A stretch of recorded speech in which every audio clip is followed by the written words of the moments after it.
तो एक्सरसाइज 5.6 को स्टार्ट करने से पहले हमें ये समझना पड़ेगा कि हमें इस एक्सरसाइज में करना क्या है। तो इस एक्सरसाइज में भी हम डेरिवेटिव निकालना ही सीखेंगे। इससे पहले की भी 2-3 एक्सरसाइज में हमने डिफरेंशिएशन या डेरिवेटिव निकालना सीखा है, लेकिन इस एक्सरसाइज में जो डेरिवेटिव निकलेगा वो ऐसे फंक्शंस का निकलेगा जो कैसी फॉर्म में होंगे, पैरामीट्रिक फॉर्म में होंगे। तो पहले तो हम ये समझ लेते हैं कि ऐसे फंक्शन जो पैरामीट्रिक फॉर्म में होते हैं वो होते किस तरह के हैं, मतलब कि ये पैरामीट्रिक फॉर्म क्या होती है इसका मीनिंग समझ लेते हैं, और फिर उनका डेरिवेटिव कैसे निकाला जाएगा उसको समझेंगे ध्यान से। तो पैरामीट्रिक फॉर्म को समझने से पहले आप इस फंक्शन को देखिए जो साइड में लिखा हुआ है। इस फंक्शन को देखने से आसानी से पता चलता है कि x जो है वो y के ऊपर डिपेंड करता है। x जो है वो y का क्या है, डबल है। और अगर y की बात करें तो y जो है वो x का क्या है, हाफ है। यानी कि दोनों फंक्शंस के बीच में, दोनों वेरिएबल्स के बीच में एक सीधा सीधा रिलेशन बन रहा है। x y का डबल है और y जो है वो x का हाफ है। लेकिन जो बराबर में लिखे हुए दो फंक्शन आप देख रहे हैं, x लिखा हुआ है 2at² और y लिखा हुआ है at⁴। इन दोनों फंक्शंस के बीच में सीधा सीधा कोई रिलेशन नज़र नहीं आ रहा। लेकिन ये जो तीसरा वेरिएबल है, देखो एक वेरिएबल x है, दूसरा वेरिएबल y है, लेकिन यहाँ पर एक तीसरा वेरिएबल भी है t।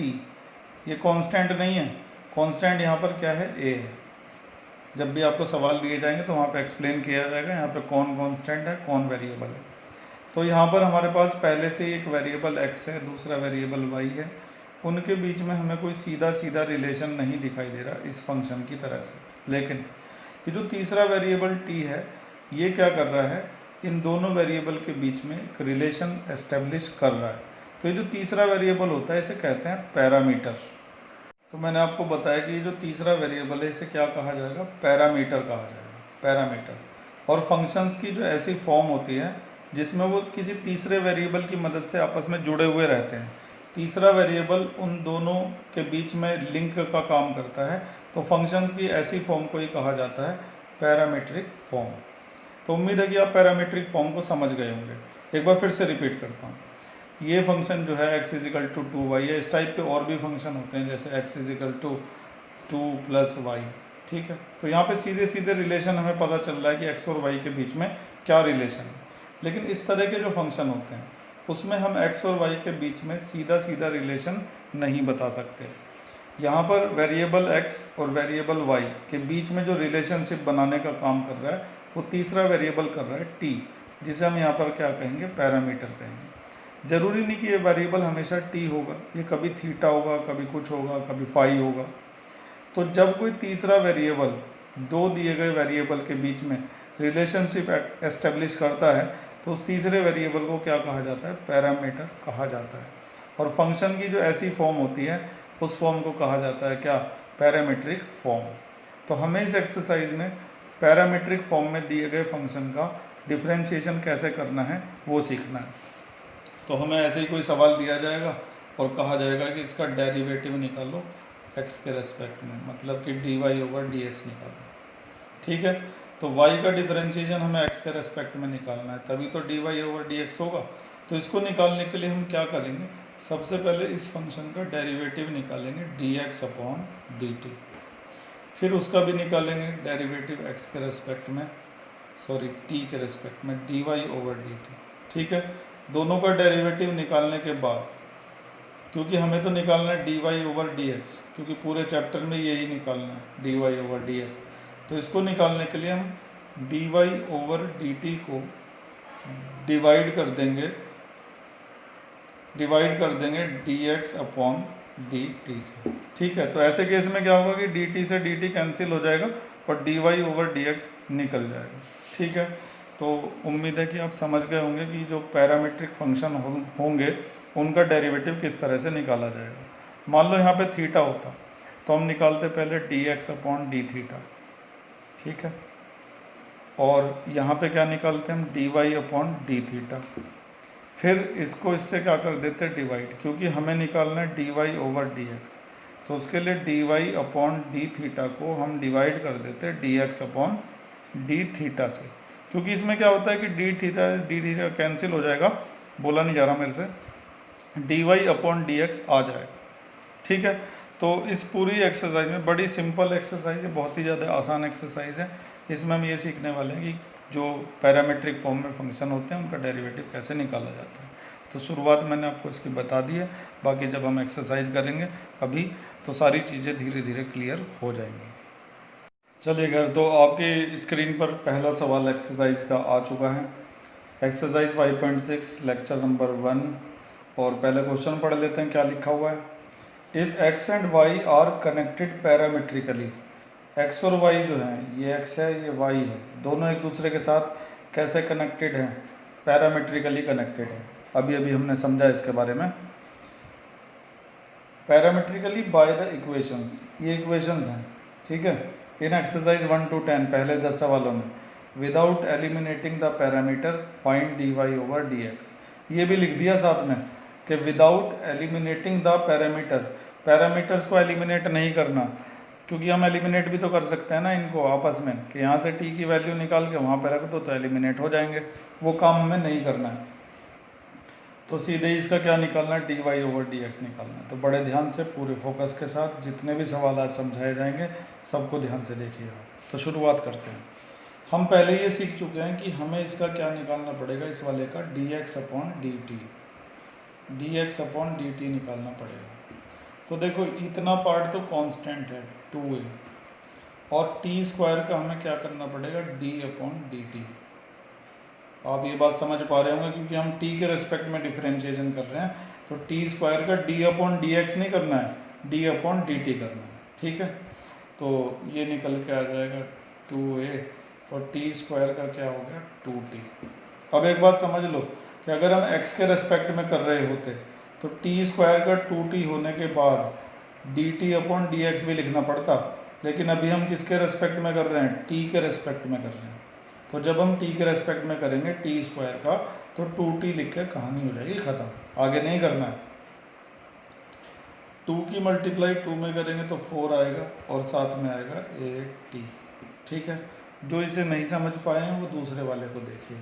इसका हमें क्या निकालना पड़ेगा, dy अपॉन dt, ठीक है, क्योंकि यहाँ पे वेरिएबल t है, उधर भी वेरिएबल t है। इसका dx अपॉन dt निकाला, इसका dy अपॉन dt निकालेंगे।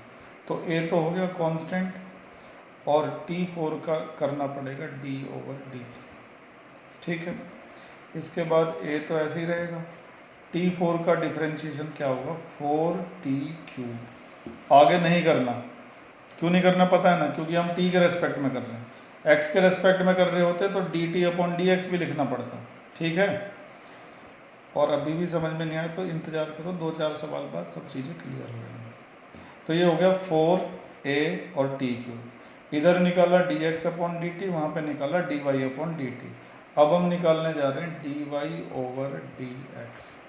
तो उसके लिए मैंने आपको समझाया था कि dy अपॉन dt को डिवाइड कर दिया जाता है किससे, dx अपॉन dt से, क्योंकि इसका मतलब इसको सॉल्व करके भी तो यही आएगा ना, क्योंकि dt से dt क्या हो जाएगा, कैंसिल।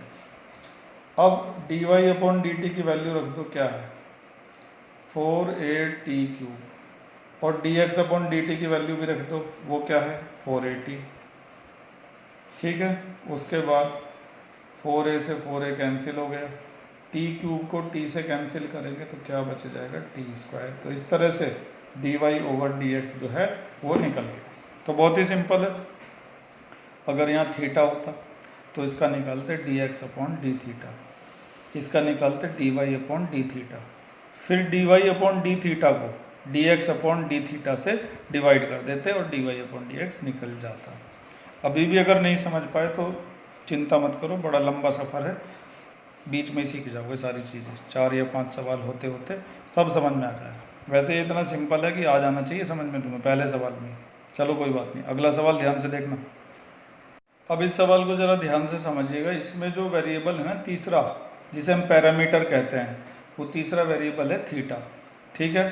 तो इसका dx अपॉन डी थीटा और इसका dy अपॉन डी थीटा निकालते हैं पहले, और हमें इन सारे सवालों में निकालना है क्या, dy ओवर dx, ये निकालना है। तो शुरुआत करते हैं सबसे पहले इसकी dx अपॉन डी थीटा। अब थोड़ा डायरेक्ट करेंगे क्योंकि बहुत लेंथी क्वेश्चन हो जाएंगे ऐसे।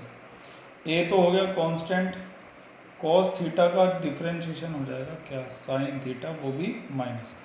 कहानी खत्म, आगे नहीं करना, मतलब थीटा का मत कर देना आगे, क्योंकि चल ही रहा है थीटा के रेस्पेक्ट में।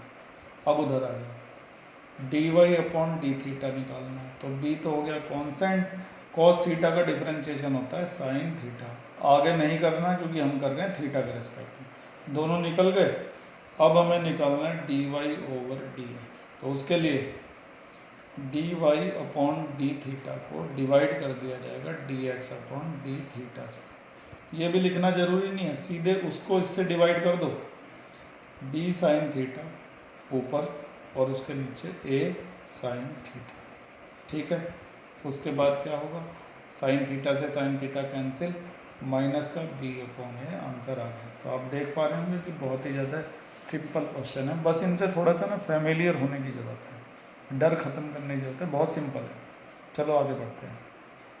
चलिए अगर अब ध्यान से समझिएगा क्वेश्चन नंबर 3 को। अब जैसे देखो ये दो वेरिएबल हैं एक्स और वाई, और दोनों एक दूसरे से पैरामीट्रिकली कनेक्टेड हैं, साफ दिख रहा है ना। तो सबसे पहले निकालो D x upon d T, जो भी यहाँ पे वेरिएबल होगा उसके रेस्पेक्ट में निकालोगे। अगर यहाँ थीटा है तो थीटा के रेस्पेक्ट में निकालोगे। साइन टी का डिफरेंशिएशन क्या होता है, कॉस टी। आगे नहीं करना क्योंकि हम टी के रेस्पेक्ट में ही कर रहे हैं, ठीक है। किसी और के रेस्पेक्ट में कर रहे होते, मान लो हम y के रेस्पेक्ट में कर रहे होते या x के रेस्पेक्ट में कर रहे होते, तो D T upon d x भी यहाँ पर लिखना पड़ता, लेकिन अभी नहीं लिखेंगे, अभी t के रेस्पेक्ट में चल रहा है। अब इधर आ जाओ, d y over d t, तो कॉस टी का हो गया माइनस का साइन टी। फिर जिसे t कह रहे थे वो असल में 2t था, तो उसका क्या हो जाएगा 2। मान लो यहाँ पे 2x होता तो 2x का डिफरेंशिएशन 2 ही तो लिखते, ऐसे ही 2t का डिफरेंशिएशन 2 हो गया, ठीक है। अब इस 2 को सबसे आगे लिख दो, माइनस का 2 साइन 2t, ठीक है। हमें निकालना है d y over d x, तो उसके लिए इसको इससे कर दिया जाएगा divide, d y over d t को डिवाइड कर देंगे d x upon d t से, तो इसकी वैल्यू है माइनस का 2 साइन 2t, और इसकी वैल्यू क्या है कॉस टी। सवाल तो ख़त्म हो गया, लेकिन अभी इसमें ना ट्रिग्नोमेट्री लग सकती है थोड़ी सी, वो भी लगानी ज़रूरी है। साइन 2a का फार्मूला, साइन 2a का फार्मूला क्या होता है, 2 साइन a कॉस a, ये तो याद होगा ही ना, ये तो बड़ा सिंपल फार्मूला होता है। तो इसको लगाओ यहाँ पे, sine 2t 2 sine t into cos t, ठीक है। और एक 2 बाहर भी चल रहा है, ये 2 पहले से ही है ना, तो साइन 2a का फार्मूला लगाया 2 साइन a कॉस a, और एक 2 बाहर पहले से ही चल रहा है, माइनस भी है साथ में, और नीचे कॉस टी, कॉस टी से कॉस टी हो गया कैंसिल, 2 की 2 में मल्टीप्लाई हो गई, माइनस का 4 साइन टी।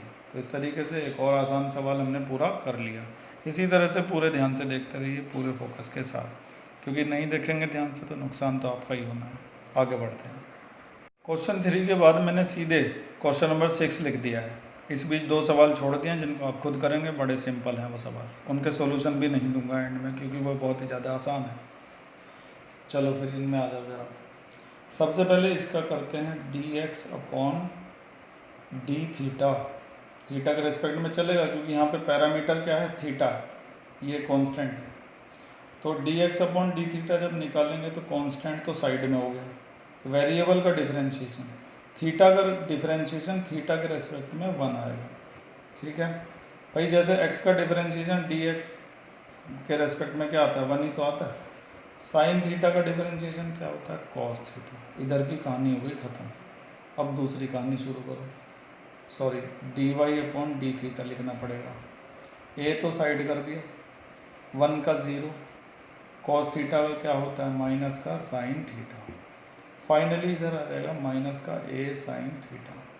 हमें निकालना है d y upon d x, तो उसके लिए इसको इससे कर दिया जाएगा डिवाइड, इसकी वैल्यू है माइनस का ए साइन थीटा, और दूसरे वाले की वैल्यू है ए 1 माइनस कॉस थीटा, ए से हो गया कैंसिल, माइनस का sine theta upon 1 minus cos theta.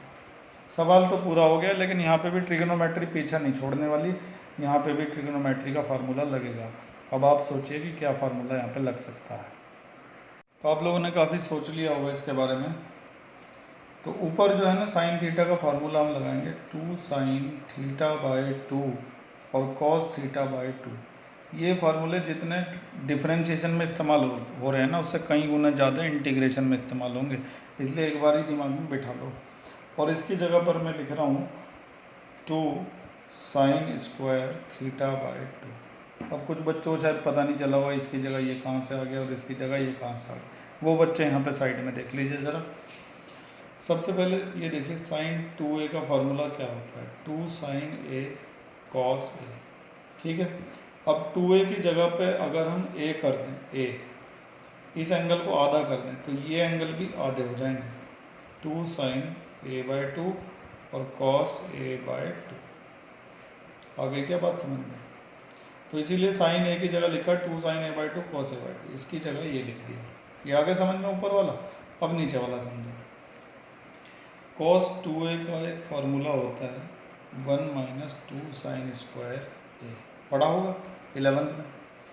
अब अगर 2 साइन स्क्वायर a को उधर ले जाएं लेफ्ट में और इसको इधर ले जाएं राइट में, ठीक है, उसके बाद ये जो 2 है इसको ले जाते हैं डिवाइड में, तो 2 या चलो 2 को ही रहने दें। अब ये हो गया। अब cos 2a का जो एंगल है ना उसको अगर आधा कर दिया जाए तो ये जो एंगल है ये भी आधा हो जाएगा, ये हो जाएगा 2 साइन स्क्वायर a बाई 2। तो 1 माइनस कॉस ए अगर कहीं लिखा होगा तो उसकी जगह हम लिख सकते हैं 2 साइन स्क्वायर a बाई 2। इसी तरह से 1 प्लस कॉस ए कहीं लिखा होगा तो उसकी जगह हम लिख सकते हैं 2 कॉस स्क्वायर a बाई 2, क्योंकि cos 2a का जो दूसरा फार्मूला होता है ना 2 कॉस स्क्वायर a माइनस 1, उससे ये वाला बनता है। फिलहाल इसकी तो हमें ज़रूरत नहीं है, हमें 1 माइनस कॉस ए की जगह क्या लिखना है 2 साइन स्क्वायर a बाई 2, वही मैंने लिखा है। 1 माइनस कॉस ए की जगह लिख दिया 2 साइन स्क्वायर a बाई 2। तो अब तो आप समझ ही गए होंगे कि इसकी जगह ये और इसकी जगह ये कहाँ से आ गया, समझ गए ना। चलो तुम्हारी आवाज़ तो मेरे कान तक नहीं पहुँचेगी, कमेंट्स में लिख सकते हो, लाइक कर सकते हो। अभी 2 से 2 क्या हो जाएगा कैंसिल, और इससे एक ये कैंसिल। कॉस अपॉन साइन क्या होता है, कॉट होता है, कॉट थीटा बाई 2, और माइनस भी बचा हुआ है। ठीक है, तो इस अच्छे सवाल को, सवाल नंबर 6 को फिर से एक बार देखते हैं। एक्स का डिफरेंशिएशन कर दिया थीटा के रेस्पेक्ट में, ये मिला। वाई का डिफरेंशिएशन भी कर दिया थीटा के रेस्पेक्ट में, ये मिला। फिर हमें निकालना था d y upon d x, तो उसके लिए इसको इससे डिवाइड कर दिया, कट पिट के ये आ गया। अब सवाल तो ख़त्म हो गया था, लेकिन ट्रिग्नोमेट्री अभी भी बची हुई थी। इसकी जगह लिखा साइन थीटा की 2 sine theta by 2 cos theta by 2, और इसकी जगह क्या लिखा, ये लिखा। फिर जो कटने थे वो कट गए, ये बचा। इसकी जगह ये और इसकी जगह ये कहाँ से आया वो आप साइड में देख ही रहे होंगे। और ये मत सोचिएगा कि इन फार्मूलों का इस्तेमाल आखिरी बार हुआ है, ये शुरुआत हुई है, अभी पता नहीं कितनी बार इनका इस्तेमाल होगा, मेरी बात याद रखना ये। तो इस तरह से हमारा क्वेश्चन नंबर 6 कंप्लीट हो चुका है। आगे बढ़ते हैं। क्वेश्चन नंबर 6 के बाद बारी थी क्वेश्चन 7 की, लेकिन मैंने उसको छोड़ दिया है अगले लेक्चर तक के लिए, क्योंकि वो अकेला सवाल है जिसमें पूरा आधा घंटा लग जाएगा, मतलब तुम्हें समझाने में, करने में तो 10 मिनट ही लगती हैं उसको। ठीक है, तो उसको हम अगले लेक्चर में ही देखेंगे, तब तक आप इन चीज़ों की अच्छे से प्रैक्टिस भी कर लेंगे। फिलहाल क्वेश्चन नंबर 8 में x ये दे रखा है, y ये दे रखा है, और इनका पैरामीटर क्या है, t है। तो इसका निकालते हैं dx अपॉन dt, उसका निकालते हैं dy अपॉन dt। फिर उस वाले को इस वाले से डिवाइड कर देंगे ताकि हमें dy ओवर dx मिल सके। पूरे ध्यान से देखिएगा, नज़र बिल्कुल मत हटाइएगा। तो dx अपॉन dt निकालना शुरू कर रहे हैं। a तो कांस्टेंट है, साइड हो गया, वेरिएबल पे आ जाओ ज़रा, cos t माइनस का sin t, बस ज़्यादा टेंशन मत लो। log x का 1 अपॉन x, ठीक है। अब जिसको x माना उसका करेंगे, tan x का हो गया sec स्क्वायर x, ठीक है। अब जिसे x कह रहे हो उसका करोगे t बाई 2 का क्या हो जाएगा 1/2। तो इस तरीके से इसका पूरा डिफरेंशिएशन ख़त्म हुआ। एक बार इसको फिर से देखते हैं। cos t का minus sine t, log t 1 upon t, फिर जिसको t कहा उसका डिफरेंशिएशन, tan t का क्या हो जाएगा sec स्क्वायर t, फिर अब इसको t कह रहे हैं, ये t थोड़ा है ना, ये तो t/2 था, इसका फिर कर दिया, तो t/2 का डिफरेंशिएशन क्या होगा 1/2। ठीक है, अब मुझे नहीं लगता कि इसमें ज़्यादा कुछ हो सकता है, थोड़ी सी ट्रिग्नोमेट्री देख लेता हूँ लग सकती है या नहीं। थोड़ी सी तो ट्रिग्नोमेट्री हम इसमें लगा ही सकते हैं। a तो ऐसे ही रहेगा, माइनस का साइन t भी ऐसे ही रहेगा, इसको लिख देंगे कॉट t लिख देंगे या फिर साइन अपॉन कॉस लिख देंगे, तो cos t/2 upon sine t/2, ये ऐसा बन जाएगा। ठीक है, वो जो 1/2 लास्ट में लिखा है उसको लिख देता हूँ सबसे आगे, सेक स्क्वायर t/2 को लिख देंगे 1 अपॉन कॉस स्क्वायर t/2। ठीक है, अभी तो यही चल रहा है, वो तो शायद छोटा सा ही है। a माइनस का साइन t 1/2, थोड़ा बड़ा लिखता हूँ इस बार, इससे एक कट जाएगा, अब बचेगा क्या, ऊपर तो कुछ नहीं बचने वाला, नीचे ही बचेगा, जो भी बचेगा क्या बचेगा, साइन t/2 और कॉस t/2। अब ध्यान से देखो, यहाँ फिर से ट्रिग्नोमेट्री का फॉर्मूला बन रहा है, और वही वाला बन रहा है जो अभी पिछले सवाल में देखा था। क्या बन रहा है सवाल में, क्या बन रहा है, देखो 2 साइन ए कॉस ए बन रहा है ना, 2 साइन ए कॉस ए किसका फॉर्मूला होता है, साइन 2a का, साइन 2a। ठीक है, उम्मीद है कि समझ में आ रहा होगा, तो आगे बढ़ते हैं। मैं साइड में यहाँ पे फार्मूला भी लिख ही देता हूँ कि किसका फार्मूला लगाया, साइन 2a का लगाया, क्या फार्मूला होता है 2 साइन a कॉस a। ठीक है, अब इस 2 से इस 2 को काट सकते हो, लेकिन अगर मान लो ये 2 यहाँ पे होता है ना, तब नहीं काट सकता था, अभी काट सकते हो, 2 से 2 कैंसिल। तो अब हमारे पास आया a, थोड़ा सा ऊपर लेते हैं, माइनस का साइन t और 1 upon sine T, 1 upon sine T क्या बन जाएगा, कोसेक टी, कोसेक टी, या इसको रहने दो कोसेक टी बनाने के लिए, इसका मैं कुछ और बनाऊंगा, अगले पेज पर ले जा रहा हूँ। लेकिन अगले पेज पर ले जाने से पहले एक बार फिर से यहाँ तक का देख लेते हैं। कॉस टी का माइनस साइन टी हो गया, ये तो मैंने अभी समझा ही दिया था। इसके बाद टेन टी को ब्रेक कर लिया, साइन अपॉन कॉस लिख दिया, सेक को भी लिख दिया 1 अपॉन कॉस, फिर इस कॉस से एक कॉस कैंसिल हो गया, अब साइन बचा, कॉस बचा और साथ में 2 बचा, ये तीनों बचे, इन तीनों ने मिलकर बना दिया फॉर्मूला किसका, साइन 2a का। तो साइन 2a, फिर 2 से 2 कट गया, अब साइन t नीचे रह गया। अब हम इसको ले जा रहे हैं अगले पेज पर, ध्यान से देखते रहिएगा। तो आखिरी स्टेप जो था उसे मैंने अगले पेज पर लिख दिया है। अब आगे बढ़ते हैं, a ऐसे ही रहेगा, साइन t जो आप देख रहे हैं ना, साइन t इसको लिया जाएगा LCM। ठीक है, अब साइन t की मल्टीप्लाई यहाँ पर हो जाएगी, तो बन जाएगा साइन स्क्वायर t और +1, इसके बाद a, और इसको हम लिख देंगे ऊपर वाले को 1 माइनस साइन स्क्वायर टी, और नीचे साइन टी अभी भी ऐसे ही चलता रहेगा। इसके बाद ये ऐसे ही रहेगा, 1 माइनस साइन स्क्वायर क्या होता है, कॉस स्क्वायर होता है, और नीचे रहेगा साइन टी। तो इस तरीके से पहले वाले की कहानी तो ख़त्म हो चुकी है, अब शुरू होती है दूसरे वाले की कहानी, उसे भी लिख देता हूँ। तो ये दूसरा वाला था, एक बार आप देख भी लीजिए, ये देखिए, ये फर्स्ट वाला था, ये तो हमने निपटा दिया, अब दूसरे वाले का कर रहे हैं। तो इसका तो बड़े आराम से हो जाएगा, dy/dt, a तो कांस्टेंट है, उसको साइड में कर देंगे, और साइन t का क्या हो जाएगा, cos t, डिफरेंशिएशन। ठीक है, साइन t का cos t तो होता है, इसका एक लाइन में ख़त्म हो गया। अब हम निकालने जा रहे हैं dy/dx। तो dy/dx अगर हम निकालना चाहते हैं तो उसके लिए हमें क्या करना पड़ेगा, dy/dt जो है उसे dx अपॉन dt से डिवाइड करना पड़ेगा। ये लिखना इतना ज़रूरी नहीं है, मैं आपको पहले बता चुका हूँ। तो dy अपॉन dt पहले से निकाल रखा है हमने, सॉरी ये रहा a cos t, और dx अपॉन dt कितना है, ये यहाँ पे निकला हुआ है, a cos square t upon sine t। ठीक है, इसके बाद a से ये कट गया, cos t से ये कट गया, और ये ऊपर जाएगा, तो sine t upon cos t रह जाएगा नीचे, तो ये बन जाएगा tan t। तो इस तरीके से हमारा सवाल हो चुका है कंप्लीट। एक बार फिर से पूरे सवाल को देखते हैं।